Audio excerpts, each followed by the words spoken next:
오늘 좀 살펴볼 종목, 상한가를 기록했던 종목들도 좀 살펴보겠습니다. 오늘 상한가를 기록했던 종목 중에 지금 네이처셀, 이 있죠. 지금,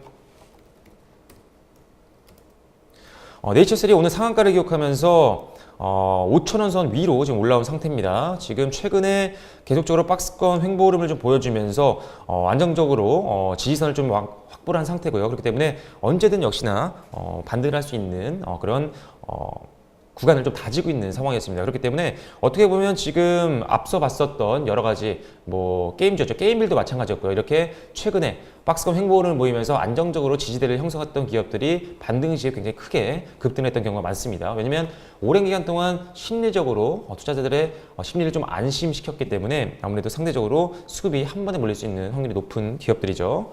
그런 상황에서 일단은 기술적으로는 반등하기 굉장히 좋은 구간이었고요. 일단은 하지만 좀 실적이라든지 여러 가지 면을 좀 찾아봐야 될 것 같은데 네이처셀의 최근 실적을 좀 살펴보면 실적은 좋지 않았습니다. 오늘 지난 1년 동안 영업이익이 13억 원 정도의 적자를 봤고요. 올해 이미 9억 정도의 적자를 봤기 때문에 사실상 그렇게 크게 실적으로 가는 기업 같이 보이지 않습니다. 화장품이라든지 여러 가지 줄기세포 관련된 내용들도 있고요. 이런 관련된 업을 하고 있는 기업인데 일단은 최근에 좀 매매 동향을 좀 살펴보면 개인과 외국인들의 수급이 있으면서 계속적으로 관심을 좀 모으고 있는 기업입니다. 하지만 오늘장의 좀 이슈를 좀 살펴보면 네이처셀 같은 경우 지금 중국 시장에 대한 이슈가 좀 있는 것 같아요. 지금 중국 면세점 내에 이 피부 재생센터를 오픈한다는 소식이 전해지면서 오늘 급등을 했는데 역시나 중국 관련된 이슈들은 항상 호재성을 작용하는 경우가 많습니다.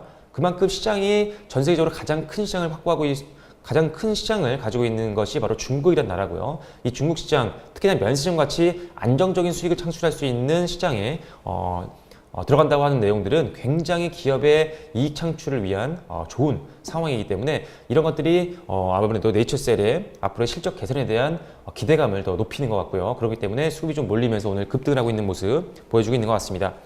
그렇기 때문에 일단은 만약 오늘 지금 수익이 좀 나신 분들이라면 역시나 마찬가지입니다. 저는 무조건 똑같은 내용들을 계속적으로 전달해 드리고 있는데 일단은 급등을 해서 상한가를 기록했던 기업들은 일단은 일정 부분 정리할 수 있을 때 현금화를 시켜서 수익을 좀 챙기는 것이 좋습니다. 절반 정도는. 그 이후에 다시 한번 조정을 받은 이후에 재반등이 나올 때 그때 매수하는 것이 훨씬 더 추가 하락에 대한 손실을 좀 줄일 수 있는 전략이 될 것 같고요. 지금 아무래도 지금 오랜 기간 동안 6월달 이후에 고점까지 계속 왔기 때문에 사실상 지금 상황에서는 한 번 정도 주가가 제한될 수 있는 상황입니다. 지금 주가 수준이죠. 이 라인 지금 지난 5월달과 7월달에 고점 영역까지 올라온 상태이기 때문에 한 번 정도 쉬어가기 타임이 좀 나올 수가 있는 상황이기 때문에 일단 지금 상황에서 수익 실현을 하시고 만약 지금 손실 구간이시다라고 한다면 역시나 지금 절반 정도 비중을 줄였다가 재반등이 나오거나 고점에서 다시 한번 지지대를 만들고 다시 한번 반등이 나올 때 그때 재미있어 하는 것이 훨씬 더 내일장이라든지 이번 주에 있을 추가 하락에 대한 대비할 수 있는 현명한 전략이 될 것 같습니다. 하지만 일단은 이 단기적인 이슈로 인해서 연고점까지도 갈 수 있는 확률은 좀 있어 보이기 때문에 일단은 조금 더 기대를 좀 해보셔도 좋을 것 같습니다. 하지만 지난 4월달 고점 영역까지 가면 그 이상으로 가기에는 조금 아무래도 펀더멘털이 좀 그렇게 좋은 기업은 아니다라는 거 참고하셔서 일단 이슈성으로 가는 기업이기 때문에 조금 더 하락 쪽에 좀 관심을 좀 갖고 하락 쪽도 방어를 할 수 있는 전략을 좀 취하면 좋을 것 같습니다. 이슈성 그리고 앞으로 실적 개선은 기대가 되지만 아직 확인되지는 않았기 때문에 단기적인 관점에서 트레이드를 해야 되는 종목이고 중장기적으로 접근하기에는 조금 위험성이 있다는 점 참고를 하셔서 좀 단기 트레이딩 관점에서 전략을 좀 세우시면 좋을 것 같습니다.